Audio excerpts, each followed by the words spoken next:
Breaking the man code, why he's emotionally unavailable or can't commit. Today, we are going to break the code. This is going to be some complicated stuff. You may want to take notes. So please bear with me because I think you're going to find this incredibly valuable. So really quickly, I use the word code because I was actually thinking about my son who is currently learning how to be a coder. In other words, he's learning programming, he's learning coding. And just like in the creation of code, we all of us human beings have a code associated to us. Now, many of you are familiar with DNA coding and that sort of thing, but I'm going to dive into this in a much deeper level and how this relates to how a man could be emotionally unavailable, how a man might not be able to commit in a relationship. And I think you're going to find this very valuable. Okay, so I want to be candid with everyone. Recently, I did a guided psilocybin journey, and it took me to a place I can't even begin to describe. So when I share what I'm about to share with you today, I literally went back in time. And so bear with me for a second. So when we think of writing code, like my son shared with me, I was watching it. There's line after line after line after line after line of code, X's and O's, exclamation points, all this kind of stuff in creating code for whether or not you're going to create a website, whether you're going to create a video game. And the more complicated the project, the more code that is written. And we human beings are no different. We have so much coding within us. Coating. Okay, I said coding, but I want to think about coding, C-O-A-T-I-N-G, because we have so many layers associated with us, just like peeling an onion. And today we're going to peel the onion into this code. Okay, so many of you have heard me poo-poo masculine and feminine energy. And part of the reason is because of what I'm about to share. So for those that feel offended by it, I think if you bear with me, you might understand why I do that. So let's start with our coding.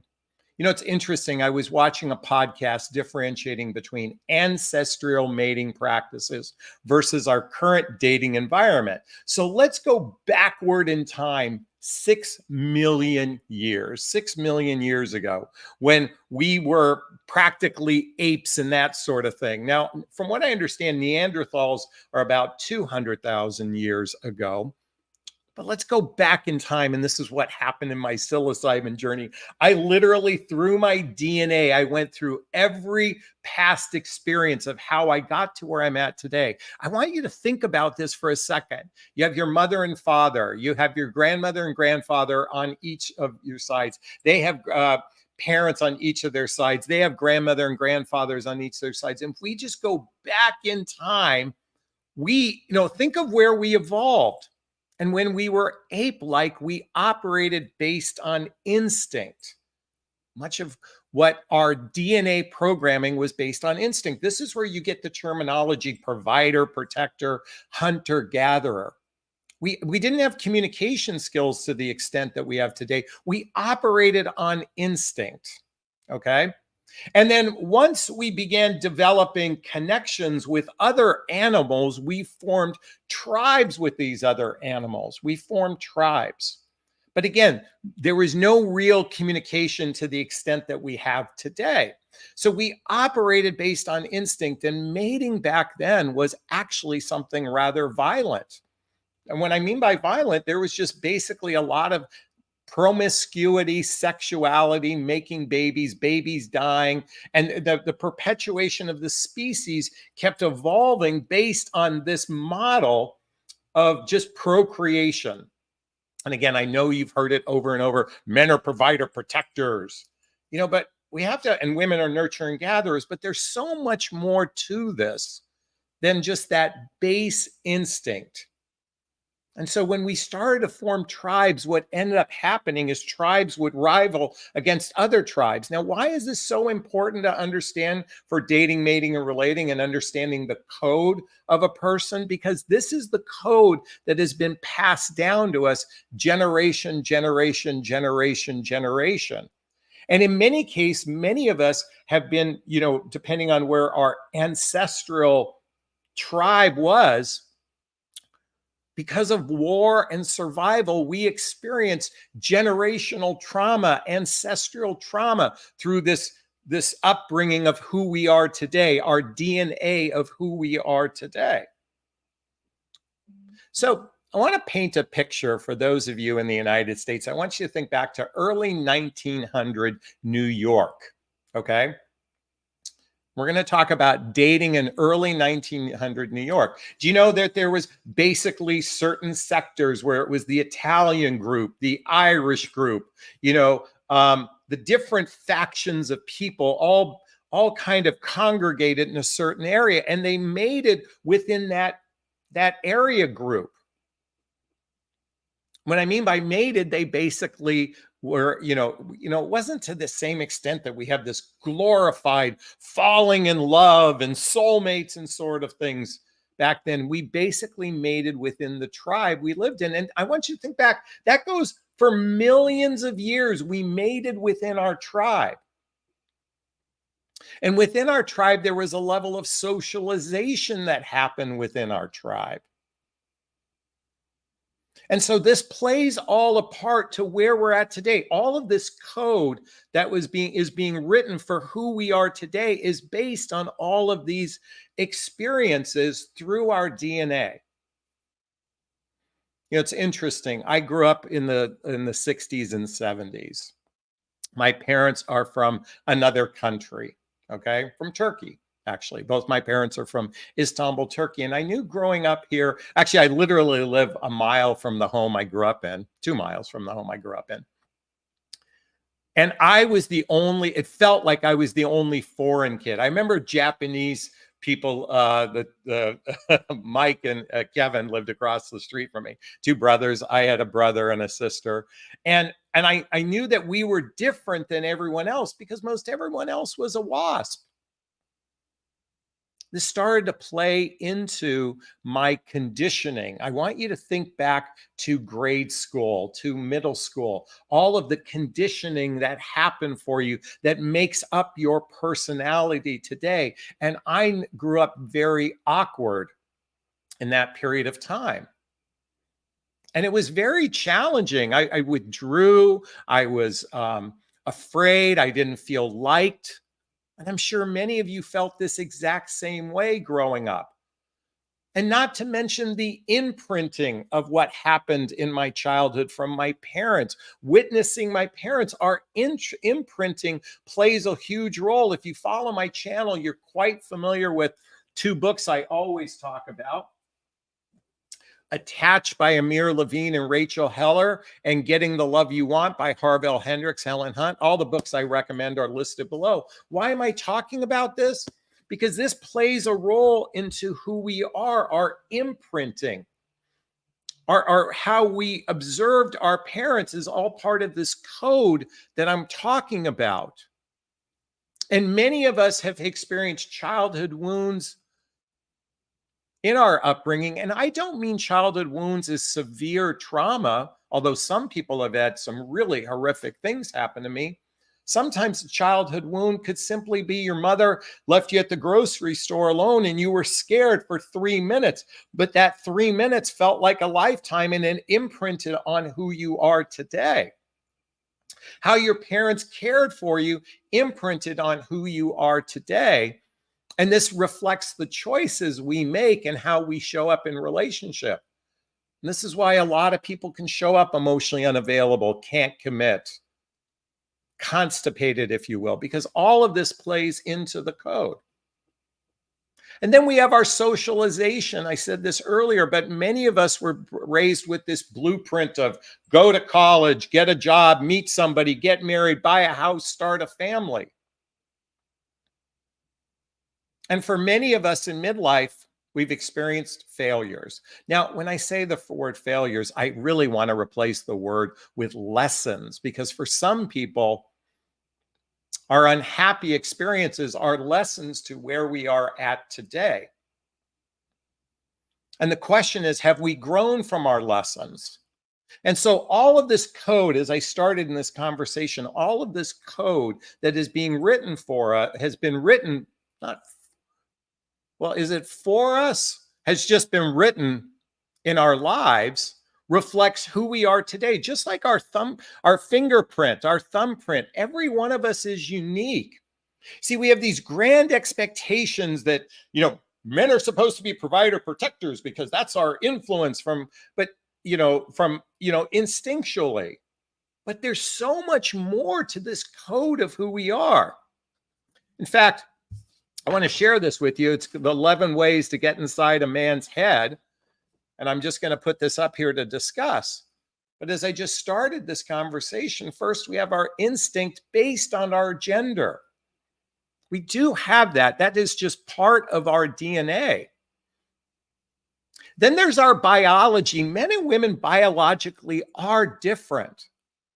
Our pheromones, our hormones, our testosterone, our estrogen, there is differences from a biological perspective for males and females. And that's not gender identity. I'm just talking about the biology of someone. Then, as I said earlier, our socialization based on our gender. We've been socialized, boys and girls, and quite frankly, there's been a lot of trauma for boys and girls. I know I experienced a ton of trauma growing up based on being a boy. And I know women, see, it's funny. Men are socialized to stuff our emotions, stuff our feelings. Violence equals success. I want you to think about the football field. When you tackle someone, that equals success. Another thing, I'm going to go off on a tangent here on football, for example. But it's interesting, even in a young age, football promotes dishonesty. Like you were inside the line, or you were outside the line, you caught the ball, but you act like you were inside the line. We've all been, to some degree, we've been socialized, even to some degree, with dishonesty. You foul someone in a basketball game and you pretend like it didn't happen. Integrity isn't really part of our upbringing as much as you think it is. We're actually, we're socialized in very unhealthy ways as boys and girls. And by the way, for girls, where they're socialized in? Beauty equals success. All the little girl beauty pageant. Women have been socialized with such objectification of who they are. For those of us that grew up in midlife in particular, I know that's changing for the current demographic, but certainly for us growing up, we've experienced a lot of trauma growing up based on our gender. And as I said before, our imprinting from our parents, our love attachment style. This all plays into the code of who we are. And now we have to add the age and life experience for a person. It's, listen, folks, my dating advice or relationship advice isn't geared to a 20 and 30-year-old demographic, although they can surely benefit from what I have to say. But for those in our 40s, 50s, and 60s, and even 70s, divorce plays a role in this. Job loss, kids, baggage, all plays into the code of who we are and why someone might show up emotionally unavailable or unable to commit, whether it is a man or a woman. And the thing is, we have to recognize this. And then our culture and our religion plays a part in all of this. As I said before, we have ancestral trauma based on our tribes growing up. And this all plays into the coding, the DNA of who we are. And let's not forget someone's socioeconomic status or their education. That plays a role in our coding, someone's education, higher education versus struggling with education. Sadly, my son, who's pictured right there, the one who passed away, Connor, he had a learning disability. He struggled. He had dyslexia of some sort. We spent hundreds, if not thousands of dollars trying to help him. And I know that affected him emotionally, deeply into who he is as a person. And certainly, as I said before, our socioeconomic status of where we're at, whether we grew up rich, we grew up poor, how that affects us as adults. And then our physical appearance plays a role in all this. Our not just our physical appearance, but also our physical health and our appearance plays a role in all of this decision making. And so we have to factor in all of this code to understand a person. And then the question becomes, it's no wonder men and women are emotionally unavailable and can't commit. If their code has glitches in it, if their code has glitches. My son was writing a program for a game he created, and it wasn't operating properly. And he had to go back to each line of the code to find where the glitch was. And this is what's known as introspective work. Being introspective, looking inside, doing personal development, self-help and spiritual work is where my book was birthed. What the heck is self-love anyway? A journey of personal development, self-help, and spiritual work. The idea is to heal, to begin a healing practice of healing all of this code that's out of glitch. Not out of glitch, that has glitches, because it's the glitches that makes a person emotionally unavailable, can't commit, a poor dater, ghosting, disappearing, poor communication skills. You know, we human beings are not very emotionally evolved with respects to our relationship skills. And no wonder it is an absolute minefield out there in the dating realm. This requires what I've habitually talked about in my coaching practice, what I talk about in my videos incessantly, is practicing what I call radical honesty, laying your cards on the table, and the rules of engagement. In fact, right here, there's a link to the discovery call with me to see if working with a coach is right for you under jonathanasley.com/coaching. What I teach is, the fact is dating is the art of interrogation. I'm sorry, I'm going to say this. Dating is a fact-finding mission. It's learning how to decipher the code. That's what dating is like, okay, so there's this person that has all this code, and we must decipher this code to see if it matches with our own code. And yet we do such a poor job in all of these areas of understanding. So when you're listening advice out there from the manosphere, from the red pill, they're just hyper focusing on that first baseline code of who we are. That yes, it's based on cave people days. But you know what? We've evolved from cave people days. Do you know cave people days, there was just a lot of promiscuity. There was just a lot of unconsensual sex for millions of years. It's no wonder men are out there designed to spread our seed. But since we've been socialized from some level of morality, meaning our integrity, that's another line of code that's been hopefully introduced into someone's life. We actually can temper those instinctual, those biological needs and operate as a different human being. And I'm here to bring this to your attention because I get it. You're getting a lot of dating advice out there. You just sit back in your feminine energy and let the man take the lead. Do you understand most men's code, most women's code is riddled with dysfunctionality? If you've ever seen my chart, emotional maturity, relationship skills, this is not a fact, merely an opinion. There's a lot of code out there that's really, really broken and needs some serious fixing. And while I say there's some good code out there called healthy, I'm being rather generous. Most code has glitches. It's dysfunctional to some degree in their emotional maturity and relationship skills because this hasn't been written into our coding. It hasn't been written into our DNA yet. And so I'm here to promote.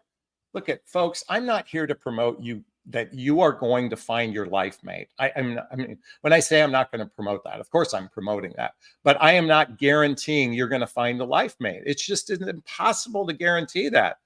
What I'm here to encourage is rewriting your own code, to find the glitches in your code, to heal those childhood wounds and adult traumas so that it's easier someone to recognize your code. And hopefully you meet somebody who's also done the work on rewriting their own code to fix those glitches, because we all have those glitches. And I'm here to say, when the work gets done, you start becoming more of a magnetic attractor to somebody's code who matches yours. Because from going back millions of years It was our DNA that brought us together. And I'm here to say doing personal development, self-help, spiritual work, doing that self-love work is helping fix all the glitches in your code so you don't have to be emotionally unavailable or can't commit. Because let me just tell you something, even though the title says why he's emotionally unavailable or can't commit, you women are just in the same boat. It's not singular to men. Is this sinking in? Is this resonating? Please let me know if it is. I'd like to hear your thoughts on this video to this point. Post a comment below. I do my best to read them all within the first 24 hours. As always, if you find value in my videos, please hit that like button right now. Please share this video. Please subscribe to my channel and hit that notification bell so you can be notified of new videos. And if you want to connect with me, hey, there's links in the show notes. Schedule a discovery call with me. Join my group called Midlife Love Mastery. Follow me on Instagram. Get my dating vows. Get the books I recommend, all listed below. Okay? All right, since this is a live video, if you have questions for me, write the word question and then post the question thereafter. Or you can purchase a super sticker, super chat. There's a little $ in the chat box. All the monies from the super sticker, super chat goes to a scholarship fund in the name of my son, Connor Asley, who passed away. As I shared before, he had a learning disability. In his honor, we donate to causes like the Hoffman Process Insight Institute and scholarships to coaching. And if you're brave enough, you can even join the hot seat. There's a link in the chat box right now to join the hot seat and talk to me right now. All right, I want to come back while I'm waiting for questions. And again, if you have a question, write the word question. As I'm waiting for questions, I want to come back to the psilocybin journey, a guided journey I did. I literally went back in time to when I was, I'm going to say, I don't think I went back millions of years ago, but I did briefly go back to wherever we began as beings, wherever we began, were we apes? I don't know. As I was sharing this video, I went back in time and I actually found myself, I want to say, in Neanderthal period of time. And I was out alone and I could hear a neighboring, I was by myself and I could hear a neighboring tribe talking by a campfire. And I was feeling this experience of feeling so alone, because I wasn't part of that tribe. I'm going to tell you something. I think one of the challenges we all face today in midlife is this feeling of being alone. And I remember sleeping on the ground all by myself, all alone, wanting just some company, wanting someone to connect with. And I think one of the reasons why our dating process is so dysfunctional is because so many human beings just want companionship. They want connection. They want physical intimacy. And yet they're hurting so much on the inside because their code, as I said before, has glitches in it, and it makes it very difficult for them to commit. And I was just thinking about how we struggle in the dating marketplace today. Because, well, I believe most people are good people. I genuinely believe most people are good people. I just think their code has glitches in them. And that doesn't make them bad people. It's just, you have to understand, we are dealing with millions of years of DNA that's been passed down, millions of years of ancestral trauma. Okay, or millions of years of trauma growing up. And then there's ancestral trauma when we were fighting one another for the most part. We're in unique times today where it's relatively peaceful, and yet in other parts of the world, that's not the case. You know, here in the United States, we really have to be grateful for the fact that we live in peacetime, and we get the privilege. This is a privilege watching this video right now. This is a privilege that I get to share my thoughts and my opinions with everyone. And why this relates in the dating marketplace is because one thing I see so poorly is a sense of gratitude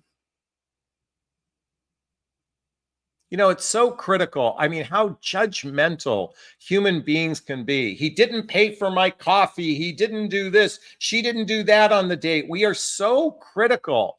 We are so radically critical of everybody. It's no wonder it's a clusterfuck out there. We're so radically critical. Is this sinking in? Is this resonating? Please let me know. Sunshine says, Jonathan, Princess Diana's brother Edward just wrote a book. He's speaking about abuse in boarding school he realized in the Hoffman process. Wow, folks, I am a big proponent of the Hoffman process. If you can't afford to do it live, I recommend getting the book. This will take you hundreds of hours to complete, probably. Not reading the book per se, but to do the work in the book. And yet this can make such a difference. And just like Princess Diana's brother, he realized the abuse he experienced in boarding school. As I shared in the beginning of this broadcast, I don't know about you, but I know growing up, I was bullied. I was so bullied as a kid. I felt so alone. My dad couldn't be there for me. I had a younger brother. My sister had already moved out. I remember being so bullied as a kid.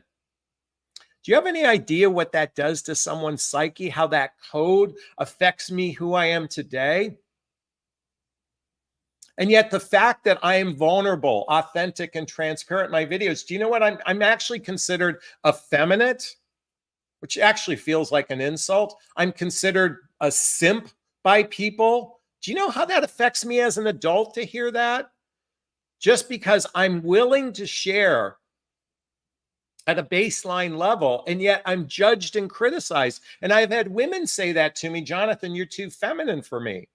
Just because I'm capable of expressing my emotions, I can be vulnerable, authentic, and transparent, because we've been so socialized that men, it's fascinating, ladies, do you know, what is it about?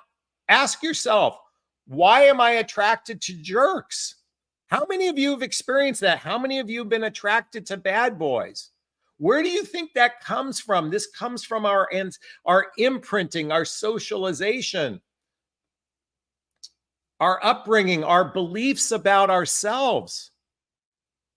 I can go off on tangents, but I just noticed we have another question here. Question from Mums and Sons. Hi, Jonathan. I was seeing a guy for a few months, but he started to ignore me. In fact, sometimes he'd get back to me the next day, but disagreed anything I sent him, why he says he's interested in them. You know, today here's the thing. The minute we have a live body on the hook, you know, from this device, the minute we have a live body on the hook from this device, I think we feel like we have a connection.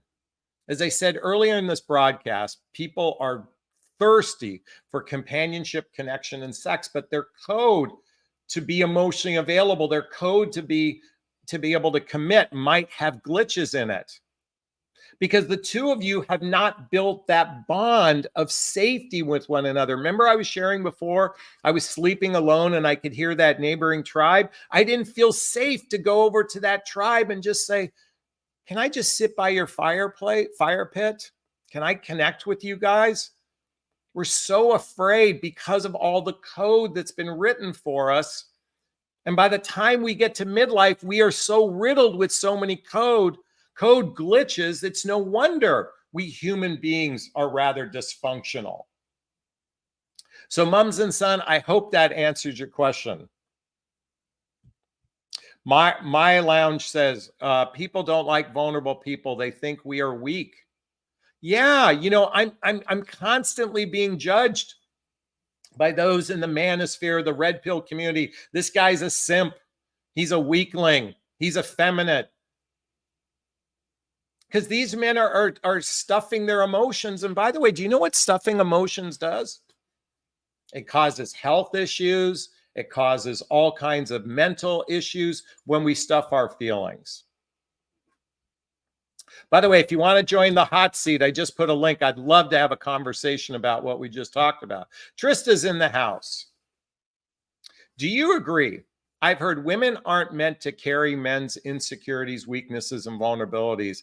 And what women really want to know is how he feels about her and makes him feel, and how she makes him feel. Okay, great question. It is nobody's responsibility for someone else to carry your insecurities, weaknesses, and vulnerabilities. Okay, it's no one else's responsibility to carry that. Okay. However, in a healthy relationship, oh, and if you're riddled with insecurities and weaknesses, then it's a good opportunity to shore that up before you're in a relationship with someone. That's not to say we all don't have insecurities and weaknesses, and there's going to be times where we fall down, and being with a partner, the reason why we partner with someone is if I fall down, you help me up. If you fall down, I help you up. And it's okay to be vulnerable as a man. It's okay to have an insecurity. Now, that might trigger that ancestral wound for her, and she might need to do some work in that area.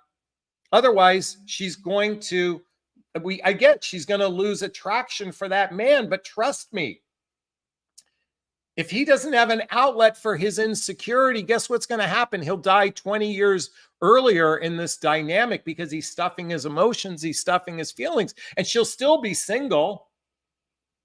So I invite her to work on her area where she might feel like he's less than, and he can certainly work on his insecurities, fears, and weaknesses through a therapist as well. But we need to be able to share that with our partner. At least that's my opinion anyway. Hey, Sunshine just gave us a $50 super sticker. Well, our goal today is going to be $100, so we're halfway there. Thank you so much for that love. That's very, very sweet. Revolve says, I've always been attracted to men with feminine mannerisms. Okay, so feminine mannerisms might be, some people think I talk with my hands. That's a feminine mannerism. We all have what we're attracted to. So I appreciate that you're attracted to that. I'm certainly attracted to a woman's femininity, but I'm also attracted to a woman's strength. I think the healthy relationships, we operate from a good perspective of healthy, what's traditionally known as masculine or feminine essences. I think it's good to have a good balance between that. That's just my opinion anyway. Hey, Sunshine just said, love to you, Jonathan. Feel the love today. I'm embracing that $50 super sticker of love. Thank you so much. Deborah says, Jonathan, you're the first sensitive man I've ever come across. Seth is the second. I'm in America for 5 weeks today. So really quickly, everybody, Deborah is someone who lives, I believe it's Zimbabwe. She met a man in the United States. He came out to visit her. Now she's out visiting him, as she just stated. So let's see, maybe she'll keep us abreast of this relationship. It's rare that these long distance dynamics from another country works out, but I'm hopeful in her case. And by the way, folks, a broken clock is right twice a day. In fact, isn't that kind of what this is all about? The reality is we're not compatible with most people. Some people get lucky. Those who do the work have a greater chance for success. And that's where my coaching comes in, to schedule a discovery call with me to see if working with a coach is right for you. Hey, again, I'd love it if anyone would join the hot seat today. Let's see what other questions we have in the box today.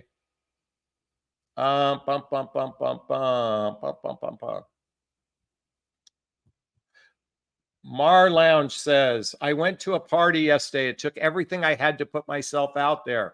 I was the oldest person there. No one gave any interest in me. I felt alone. It just solidified of how alone I am. Okay, this is a perfect example of a genuine feeling. I've gone to parties where I was the only person there. I don't like going to parties by myself because, believe it or not, I'm rather shy. I know many of you are probably shocked to hear that, but I'm a rather shy person. I like to be invited into the conversation. I've known my human design is I'm a projector, if anyone's familiar with human design. And so I like to be invited in the conversation. I struggle going out by myself doing things. Okay. So anyway, I just thought I'd share that. Can anyone relate to that? Please let me know. Sabrina's in the house.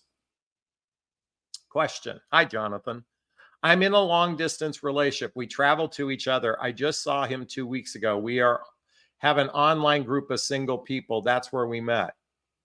So she goes on to say, this group of friends are very close to us, but we haven't been in the group for a month, and it's been great.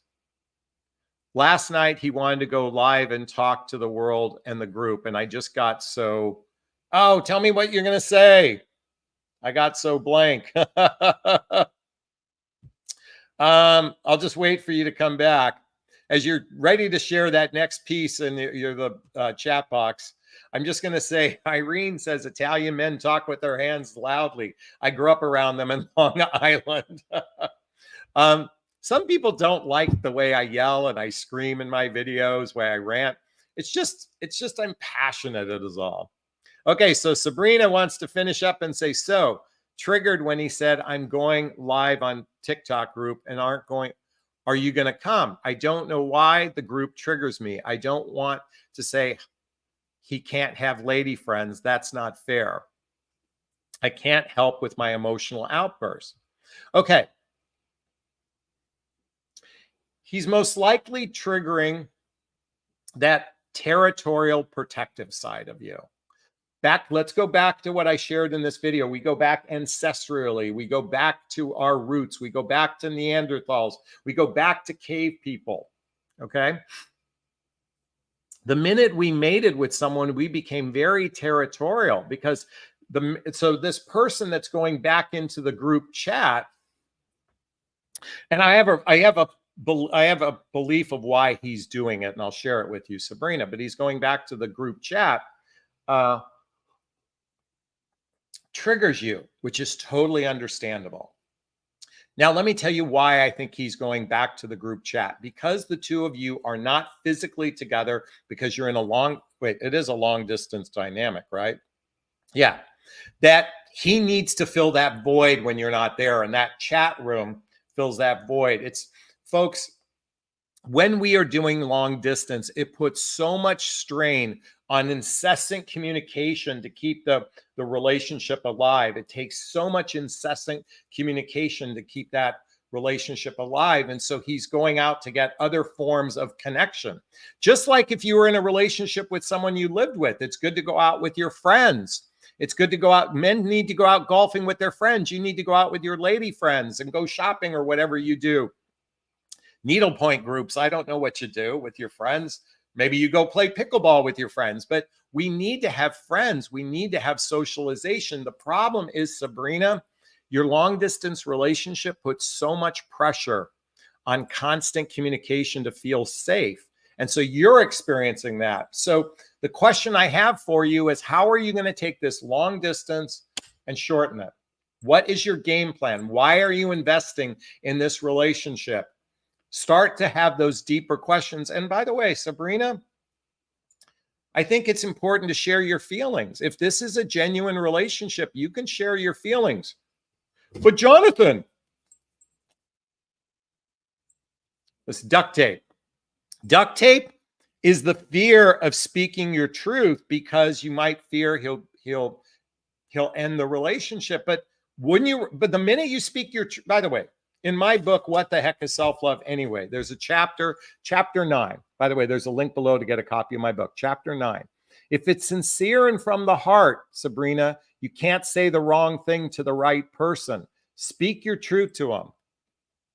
And I don't think he's bored. I just think it's just he wants connection, and he appreciates the connection with you, but it's too much pressure. The two of you most likely haven't established the deep roots of trust. And without those deep roots of trust, your relationship is hanging on a thin thread. That's why long distance dynamics are risky, because there's not regular interaction to build those deep roots of trust. Anyways, that's my 2 cents on that, Sabrina. I hope that helps. Sabrina goes and says, thank you, Jonathan. This is true. I'm trying to make a game plan, and he's interested in moving to me. Okay. It's very rare, but I wish you all the best with that. By the way, who wants to join the hot seat? Click that link. I'd love it. Sunshine wants to say, we love the rants, Jonathan. There's no one better to rant than a Leo. They make you laugh while you realize truth, nothing better. You know, this particular broadcast that I'm talking about, breaking the man code, the code of who we are, folks, is line. By the way, if you understand anything about coding, computer coding, it's line after line after line after line after line after line after line after line of that. We are all have code, and many of us have glitches in our code. This is what makes us emotionally unavailable or unable to commit. It doesn't make us bad human beings. And introspective work, personal development, self-help, and spiritual work is to help fix the glitches in the code. By the way, does anyone resonate with what I just said? I wish this part of the broadcast, this fixing the glitches in our code, was, please share this with other people. Please tell other people about what I just shared. This will help immensely to understand why people are emotionally constipated, why they're emotionally unavailable, why they get triggered, because of all of this ancestral cave people, imprinting, socialization, all of this plays a factor. Okay. Hey, someone from our Facebook group says, by the way, there's a group where you can have direct access to me on a regular basis. Check out the link below to Midlife Love Mastery. I struggle with doing social things alone, looking for meetups to get out socially in the new city. There's an app for those who don't know about it. It's just more fun to do more activities with others than alone. I get it. I struggle doing meetup groups. I struggle going by myself to an event. Some people are great at that. They can do those things. I struggle with it, and it's hard for me. It's hard for me. I'm just owning. Doesn't make me a bad person. It just makes me a human being. That's all.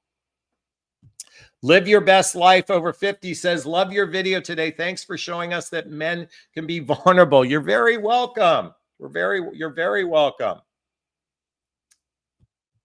Trista says, has been the same relationship seem to attract the same type as well.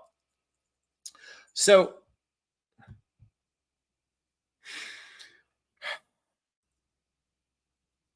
it's interesting. Many of you know I was in a significant relationship that ended, and I gave my heart to this relationship. And I'd be lying if I didn't say it hurts, or it hurt, the ending a relationship. It doesn't hurt now, but I recognize I revisit the relationship, but most of the time just from a place of gratitude. I'm so grateful that she came into my life and helped me in so many different ways. I think, I'm sad that it couldn't go the distance. I recognize we weren't a good fit for each other from a long person perspective. And a lot of this has to do with our ancestral stuff. I think her being from Colombia, me being Turkish, I think there was a lot of imprinting that played a part in this dynamic of differences. And I think ultimately, when she recognized she wanted to go back to her tribe, so to speak, I wasn't the right tribe for her. And that's okay. It's okay. Hard pill to swallow, and yet it's okay. And I'm immensely grateful that she was in my life. And so if I haven't said that before, which I know I have, I'm just sharing it again. By the way, I'm just pontificating while I wait for questions to pop up in the group. Christina says, we broke up because he started disappearing. He still texts me. Yesterday we had a hot talk, and tonight he said he's not ready for a relationship right now, but he can have some fun here and there. She says, she goes on to say, I hate this dynamic. How do I show my boundaries? First off, close your vagina. Close your vagina. Close your vagina. Close your vagina. Close your legs. Okay. How do you establish a boundary? Don't let him physically inside of you. Then you're literally, what's the expression? You're giving the cookie away. Okay. That's one way. Another is to say, look, if you're not ready for a relationship, then I don't want to interact with you. I don't need another friend in my life. Christina, do you need more male friends in your life? Do you? If he's a male friend, then you wouldn't be having hot talk. I have female friends in my life, and I think it's good to have female friends in your life. I mean, if you're a male, and it's good to have male friends if you're a female, but we don't have hot talk.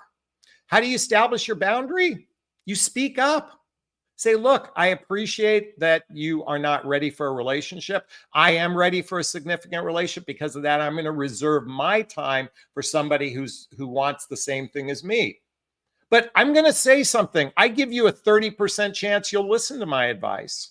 I don't think, by the way, we humans, what's the definition of insanity? Doing the same thing over and over again. I expect different results. You even said, I hate this dynamic. That means you must have experienced it before. So, by the way, being a grown-up, okay, a child sees fire and goes, oh, I want to touch. And the parent says, no.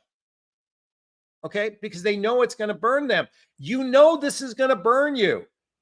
You're an adult now, okay? You know this is going to burn you. This isn't you're a child anymore.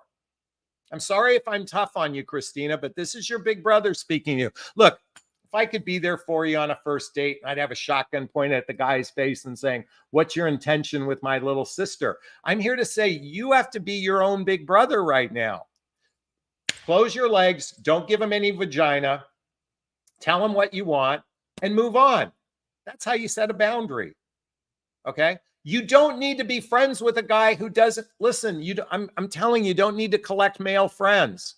By the way, does anyone agree with you? If you agree with me right now, say amen, Jonathan, in the chat box. Say the words amen, or if in the section, put amen, Jonathan. All right. Brown Kanita says, thank you for being genuine. LOL, Jonathan, you are so much fun, or so fun. Thank you so much. Sandy says, amen. Way to go.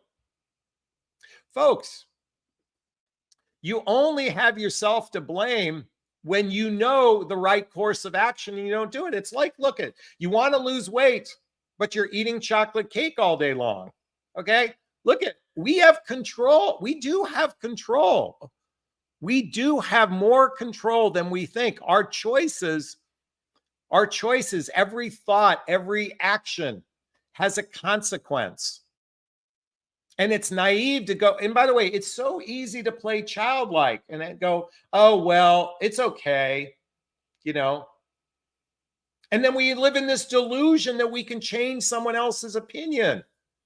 God, if I listen, folks, I am guilty of believing that I could convince a woman to love me, you know. If I just do all the right things, if I ask masculine and I do all the right things, she'll love me. That's, you know, we live in a real delusional world because of everything I just shared in this video. We have to factor all of this in. I'm going to share something with you, ladies, and this is something I talk about in my private coaching. Schedule a discovery call with me. Most of you go around like this. Jonathan, I know what I want. I know what I want. I know what I want relationship. And then you go through this proprietary coaching program I created. And can you guess what every woman says? I really didn't know what I want. I wish somebody taught me this. I'm teaching it to you, so take advantage of it. Laura says, amen. Nora says, amen. Karen says, amen. Melita says, ha, ha, ha, Jonathan. Sandy, Sunshine says, amen. Okay, Deborah's in the house. Jonathan, do you think you knew that there was misalignment with you and Marie? I saw them. I've been watching every single one of your teachings for many years. You know, this is the tricky part. Because in hindsight, I can go back and go connect the dots and I go, ah, yeah, misalignment. Oh, yeah, misalignment. Oh, yeah, misalignment. Oh, yeah, misalignment. And she had the same thing too. She had her areas of misalignment as well. You know, sometimes we enter into a relationship to help us figure out that what alignment is. And so by experiencing misalignment, and by the way, this wasn't a misalignment of character. She is a woman of deep, I have a great fucking respect for her. She is a woman of deep character. She has wounds just like I have wounds, okay? I'm going to say it out loud. I have permission by her to say that. She has her wounds, I have my wounds, but it isn't character flaws. She's actually a beautiful person. I think she would say the same thing about me. I think we have to experience misalignment, Deborah, to be able to recognize alignment in the future. And so, so do we turn red flags into green flags? The main red flag we have to worry about is a person's character. That's the main red flag we have to worry about, their character. Our personality differences, our healing, it's, you know, I should know better because I do this for a living, but I'm human just like everyone else of you. I recognized her wounding and I still loved her through it. And I think she recognized my wounding and loved me through it too. Didn't mean that we were compatible with one another, but that's how I suspect is the course of action there. So Deborah, thank you so much for that question. Sandy says, I loved Marie. I think she's a beautiful human being. Christina's back in the house and she says, thank you, Jonathan. I appreciate your answer. It's long distance. I still have feelings for him, and he does too, but he's not ready. I should probably move on. Just don't know how. Tim. I'm going to call him Tim. Christina goes like this, Tim. I've so appreciated the time we've gotten to know together. And upon further reflection on this relationship, I recognize that you've openly admitted you're not in a good place. Plus, we have distance, which makes it very difficult to build the deep roots of trust to establish a significant relationship. And because of that, I feel it's best for me to move on. And with that said, I truly wish you all the best in your life. Ba-dum-bum. Christina, it's just as simple as that. You can send it in a text message or you can say it in a telephone call. Okay. By the way, the reason why I say text messages, sometimes it's easier to say the hard things via text message. We shouldn't discount that sometimes an email, a text message, a letter is the more emotionally safe way to do it. Because we can get sucked in when it's a telephone call, and that's what I just want you to avoid. So Christina, thank you so much. Krista says, amen, Jonathan. You're very welcome. Deborah comes back and says, no, I meant misalignment and wants and desires. Marie is, I think on some level, okay, here's the tricky part. For example, this is where I think one of our big misalignment, I don't mind sharing this publicly. Marie has a strong desire to see the world, to experience the world, to go to different places, to go to Egypt, to go to Africa, to go to Cambodia, to go to Croatia, to go to Germany, to go to Italy, okay? And I have a desire to do that too, okay? But for her, it's like a predominant desire, okay? For me, I have a strong desire to do the inner journey. See, for me, travel is the inner journey. It's one of the reasons why I did a psilocybin ceremony the other day. And she was interested in it too. But you see, for me, travel is the inner world. And for her, travel is the outer world. And while we each wanted a little bit of it, I think I wanted to do it full-time in my area. She wanted to do full-time travel in her area. And I think that's where the disconnect was. I think that's where that's just one area of disconnect, okay? And I think I'm not a good traveler. I'm just not. And she recognized that. And I think she got frustrated with it. And she wasn't really as interested in doing the inner journey as I was. And I was getting frustrated. So that was where Deborah, there was a big disconnect. And I don't mind sharing that publicly. Revolve says, Marie was absolutely radiant.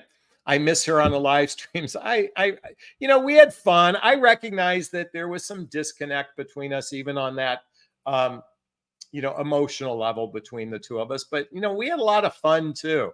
I am grateful for the experience. By the way, folks, if you haven't seen, okay, someone write this in the chat box. Black Mirror, okay, Netflix, Black Mirror, season 4, episode Hang the DJ. I'll repeat that. Netflix, Black Mirror, season 4, episode called Hang the DJ. It is a great illustration of why every relationship happens for a reason. In fact, I coincidentally watched it again this morning preparing for this broadcast. Folks, I've watched it probably 24 times. There is such, each time I pick up something new. I really want to invite everyone to recognize that everything happens for a reason. Everything happens for a reason. And so that's kind of the message in that particular broadcast. So, okay. All right. Is there any other questions? Oh, Sunshine wants to say long distance is awful. The ego never sleeps and is greatly activated in long distance. You're choosing 24/7 mental surveillance. What he's thinking, doing, feeling. You abandon self. Wow. By the way, I want to unpack that one for a second. But my coffee mug says, don't make me go all psycho roommate on you. Sunshine, that is a brilliant observation. You're choosing 24/7 mental surveillance, what he's thinking, doing, feeling. You abandon self. Exactly. The minute two people are apart, you don't know what they're doing. This is like when we lived in tribes, you know, like, okay, I want you to think about this. Okay, you lived in tribes, right? You're the mother, you're the woman in the tribe, you're the wife. Okay, let's go back cave people days, okay? And your husband, we'll call it husband, even though they weren't in that kind of dynamic, went out on the hunt. We didn't know if they were going to come back. Imagine the anxiety. Now, she had everybody within her tribe to keep her company, to distract her from this fear that they go out on the hunt and they die getting killed by the dinosaur or the buffalo or the tiger. So we have, that's where long distance, by the way, someone email me what I just said. Deborah, could you just email me what I just said in our private group? Because I'm going to forget this. But this is such a perfect analogy. With long distance, it triggers that tribal wound. It triggers that tribal wound that they may not come back. And that's why we have this strong need for constant, incessant communication with one another. And that incessant communication is what drives two people away, because they don't have their self, as you pointed out. You abandon self. Sunshine, that was a great share. Thank you so much. Brown says, Jonathan, I had limerence over someone. Now I want certain criteria.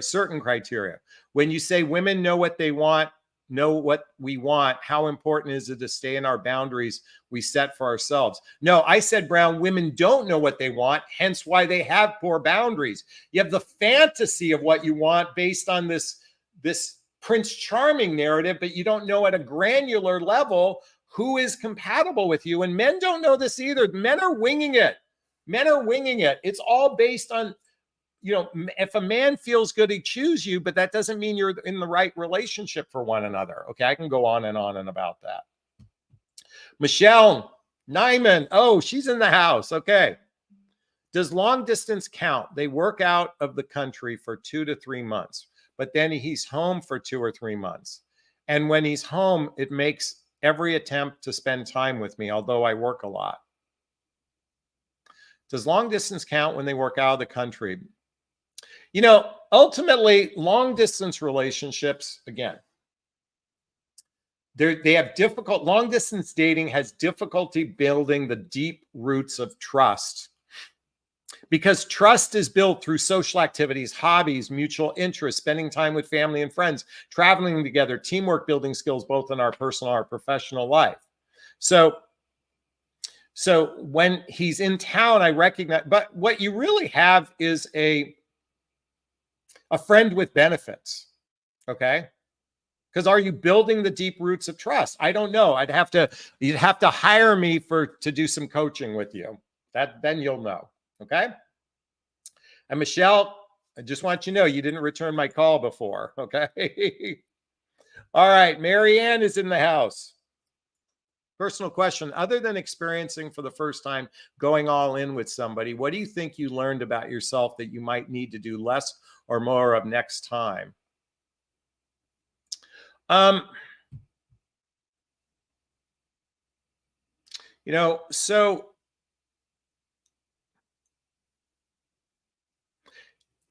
because part of what I'm going to share is private in the sense that I don't want to inadvertently throw Marie under the bus. If I shared what I share, it wouldn't necessarily it wouldn't translate the way I'd hope. So to answer that question would be very challenging for me. But I think most important is, okay, but I will answer this.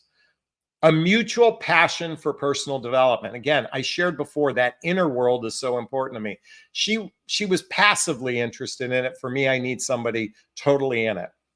Also, a connection with the divine, a connection with spirituality. She comes from a Catholic background, but that's different than those of us who are spiritual, but not religious. Okay, so with that sense, I can share that, and I feel comfortable in sharing that. Okay. All right. Hey, Michelle, got it. I'm dealing with a lot of stuff. Please just return. I'm glad to know you're okay, because when you didn't return the call, I was worried you weren't okay. So I'm glad to know you're okay. All right. Patricia says you're so right. Okay. Facebook user group says, isn't all anxious attachment the same as long distance mindset you get just described? When they are not with you, you worry that they won't come back, even if you're married, living together whatsoever. If a person is anxious, they feel insecure about the relationship. You know what? Very good point. There is a similarity in long distance dating, and with that, it triggers the anxious attachment style. This comes back to our tribal need to be surrounded by people, and most of us who live lives that are solo lives, it makes it difficult. So if you have an anxious attachment style, to become secure, you have to build the deep roots of trust. This is what I talk about in my private coaching, building the deep roots of trust through doing social activities, hobbies, mutual interests, spending time with family and friends. That's how you build deep roots of trust. Is this sinking in? I hope so. Hey, folks, this particular broadcast was very important to me, breaking the man code, breaking our code, recognizing that we all have code that goes back millions of years. And then a lot of that new code is where a lot of our glitches are. So we can work, it's hard to work on our instinctual code, but we can work on those code that has glitches that happen in our childhood and adult traumas. And that's where I believe we have a greater chance for relationship success. Is this sinking in? Is this resonating? Please let me know if it is. Post a comment below. I'd like to hear your thoughts. I do my best to read them all in the first 24 hours. If you like this video, please hit that like button. Please share this video. Please subscribe to my channel and hit that notification bell. And if you want to connect with me directly, check out the links below to schedule a discovery call, to join my group called Midlife Love Mastery, to follow me on Instagram, to get my dating vows, to get my books that I recommend, all listed below. And I'm going to wrap up this video as I always do. First off, giving myself a big, gigantic Jonathan Barrick of self-love. I'm going to reach into the camera and give you a hug of love if that's okay. I'm going to ask you to turn to someone, a pet, a teddy bear, a pillow. Give it or them a hug of love, because hugs are a great source of love. And let's face it, we could all use more love in our lives. I want to thank Sunshine for that $50 super sticker. Melita, Sandy, Deborah, Patricia, Michelle, our Facebook member, Marianne, Brown, Jahila, everyone, thanks so much. Wishing you a fab day. Be well. Bye now.